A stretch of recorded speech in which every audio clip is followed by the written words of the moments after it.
Assalamualaikum Pak. Waalaikumsalam Ibu.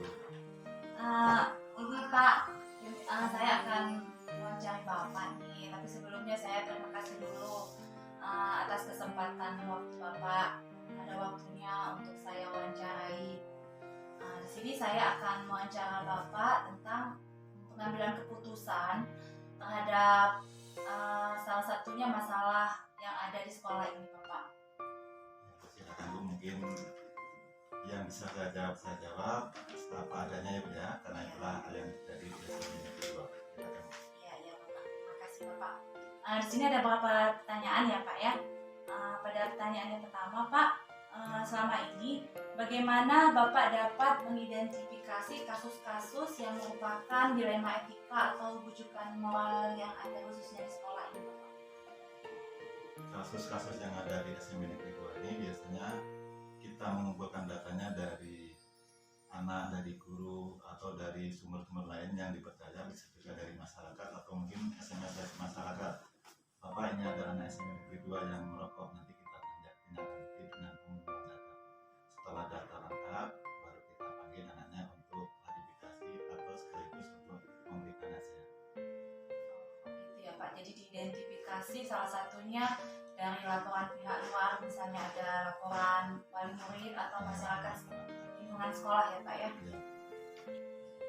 Pertanyaan selanjutnya Bapak, bagaimana nih Pak Bapak menjalankan pengambilan keputusan di sekolah SMP 2 ini ya Pak ya, terutama dalam kasus-kasus di mana ada dua kepentingan yang kasus-kasusnya yang sama-sama benar atau mempunyai nilai kebajikan yang sama Pak?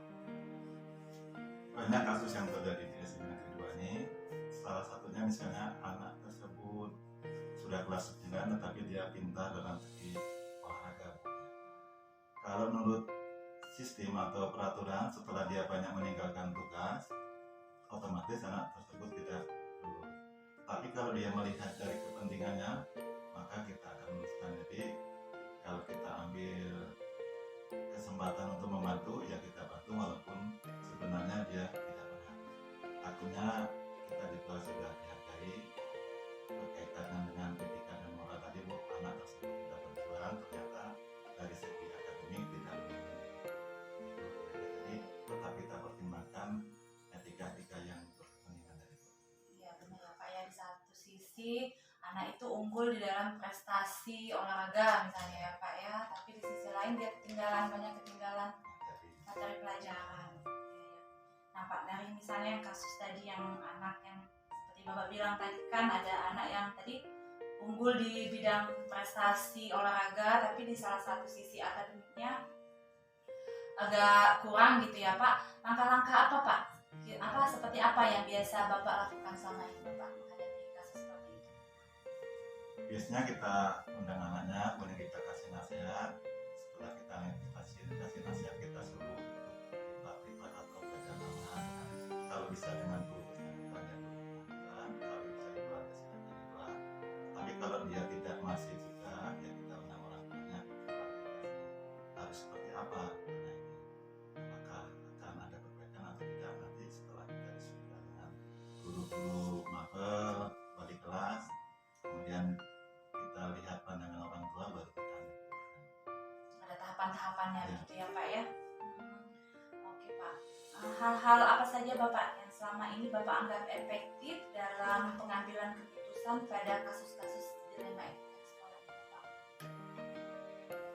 Tergantung masalahnya Bu, karena tidak semua masalah itu bisa diambil keputusan. Seandainya masalahnya itu mudah, ya kita mudah pula memutuskannya. Tapi kalau dia banyak yang terlibat, ya kita agak berat juga memutuskannya karena harus banyak mengumpulkan data dari berbagai pihak agar tidak salah mengambil keputusan. Adanya koordinasi yang pastinya ya Bapak ya dalam mengambil keputusan. Hal-hal apa saja Bapak yang selama ini merupakan bagi Bapak ada tantangannya dalam pengambilan keputusan pada kasus-kasus dilema etika Bapak? Kadang-kadang sebagian orang tua itu sangat mendukung dari kegiatan anak, sehingga apapun kesalahan anak tetap dibela. Akhirnya kita sebagai tim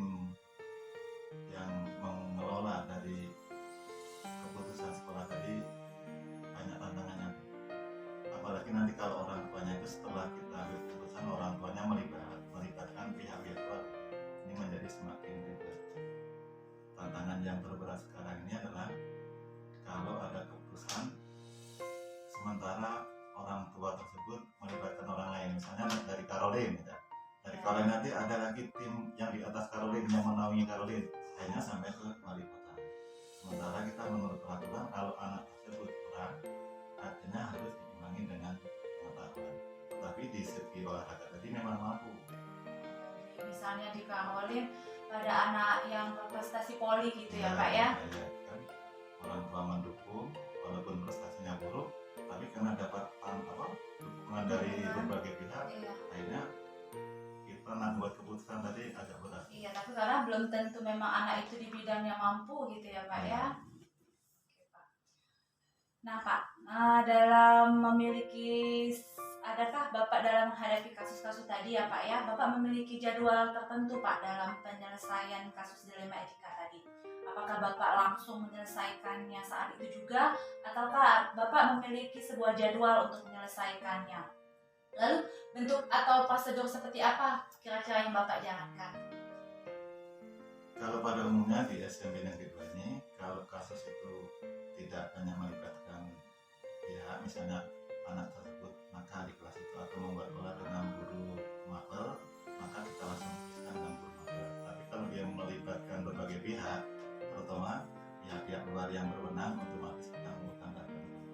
Apalagi nanti misalkan anak tersebut berulang tapi belum ada bukti, kita butuh bukti-bukti yang paling kuat. Jangan sampai apa yang kita putuskan itu adalah sebuah kesalahan.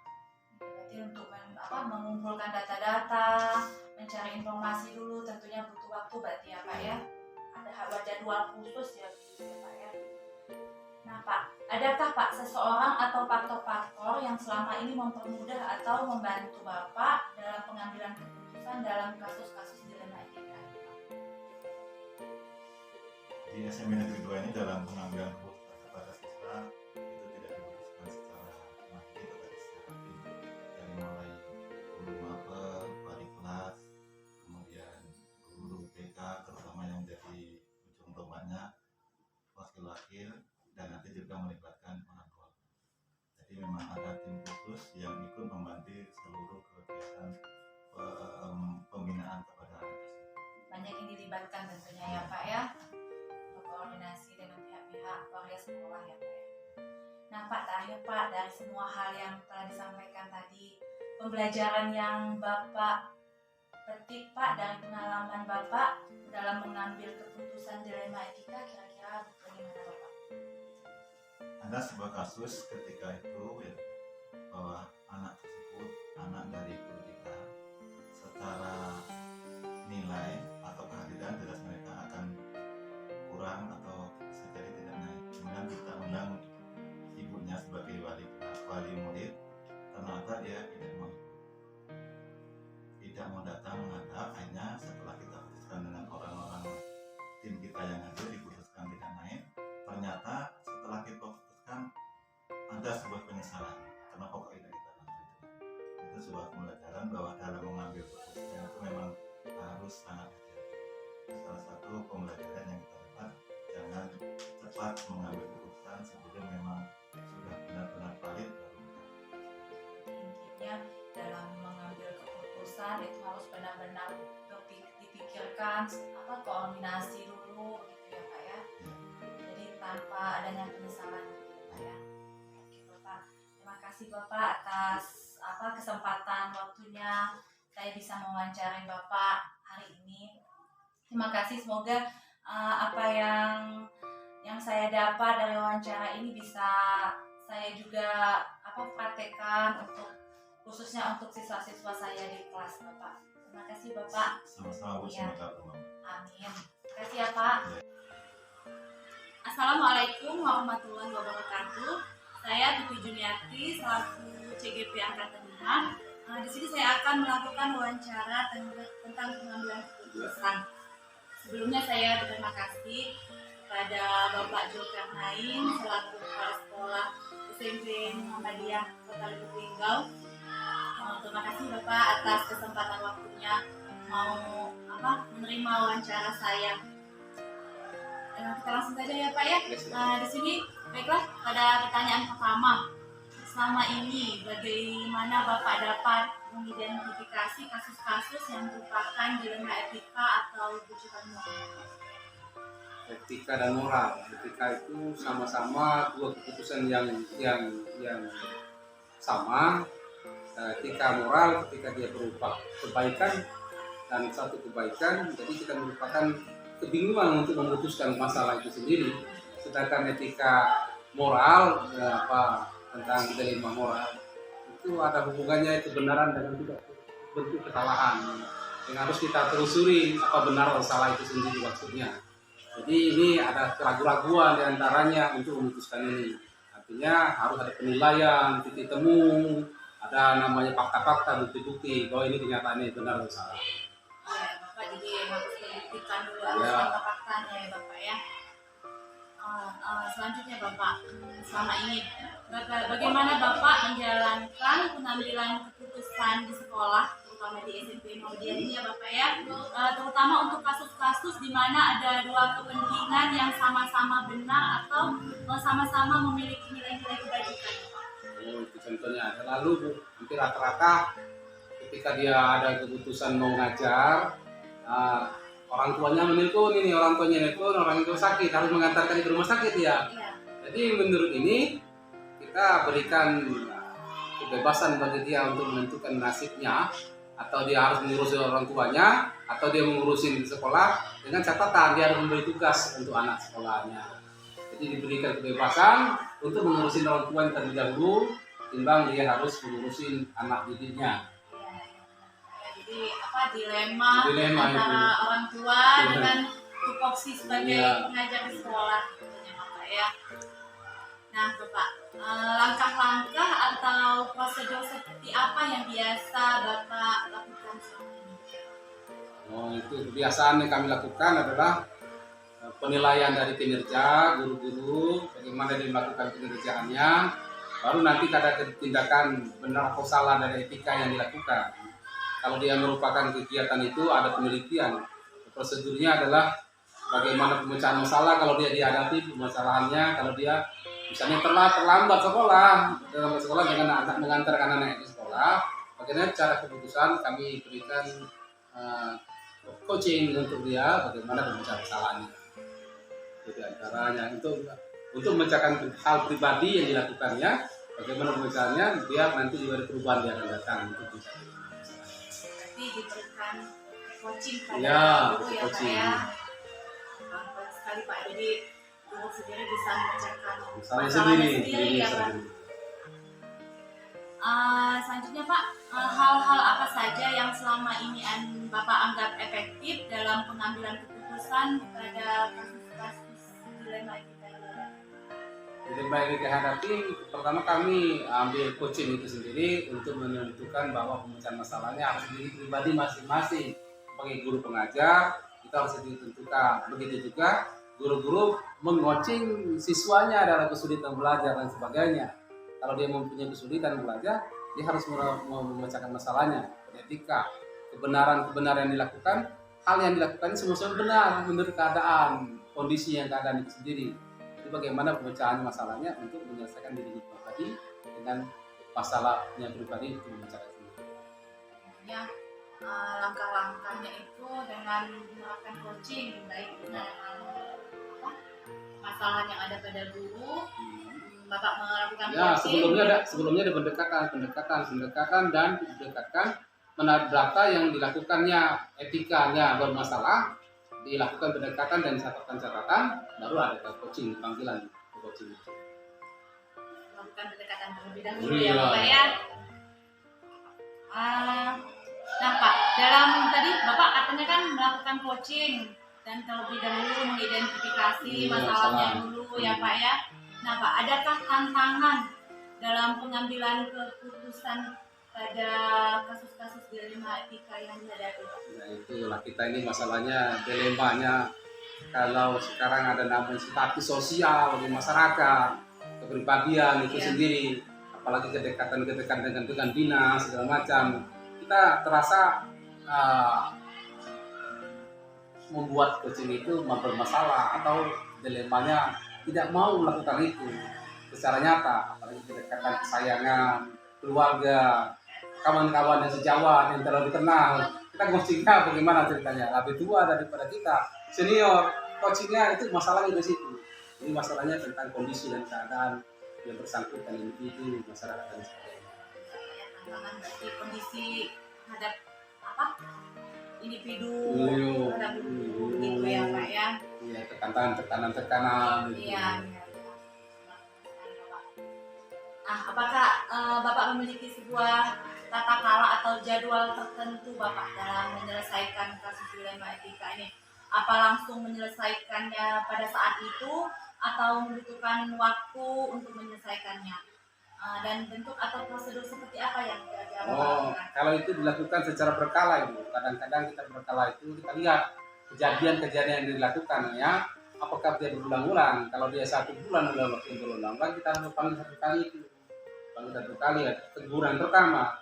Selanjutnya kita lakukan lagi untuk perbaikan. Artinya kita buat namanya di dalamnya ada tulisan di dalamnya pembinaan kepala sekolah kepada guru yang bersangkutan. Lalu setelahnya barulah kita ambil lagi coaching itu selanjutnya untuk memecah masalahnya.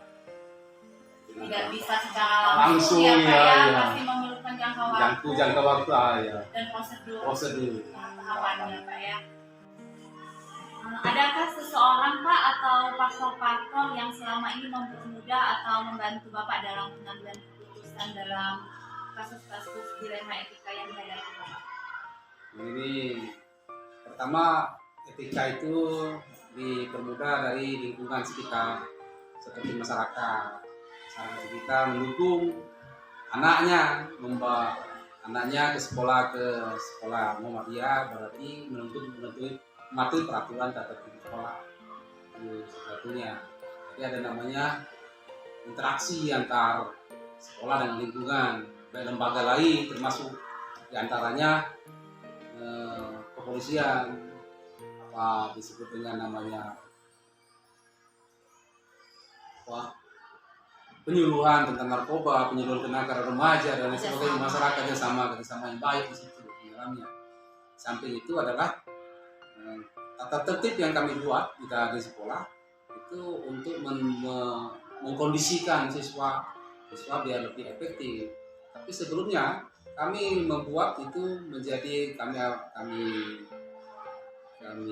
aktualisasikan dulu di dalam lingkungan sekolah bagaimana kegiatan itu. Jadi kami buat pertama kali kami bina dari OSIS-nya, IPM. Kalau kami di sini IPM namanya, IPM-nya, Ikatan Pemuda Ikatan Pelajar Muhammadiyah itu. Di situ ya bentuknya di situ dulu. Disitulah dibina, setelah dibina barulah muncul dari sekolah, dari individu, guru dengan siswa, interaksinya.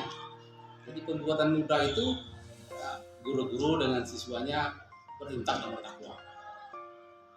Intak dan takwa. Iya, dengan takwa tadi. Jadi kalau dia di sini kan ada pelajaran tentang namanya hadis, ada Al-Quran, gitu. Jadi ditambah napai, ada Nabi bin ibadah dan sebagainya.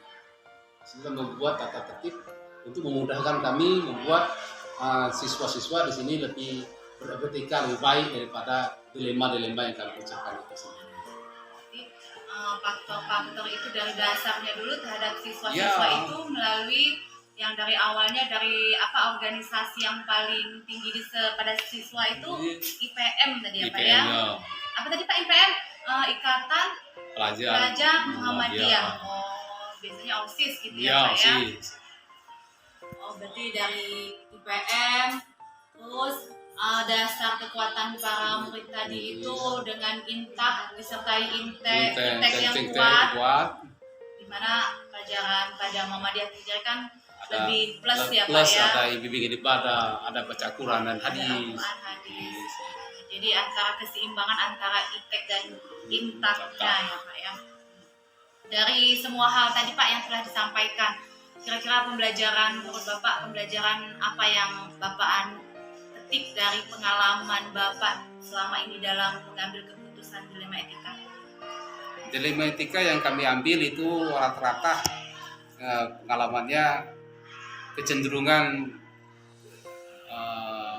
keraguan-raguan untuk mengambil keputusan adalah kasih sayang, cinta kasih dan lain sebagainya, termasuk toleransi terhadap umat beragama.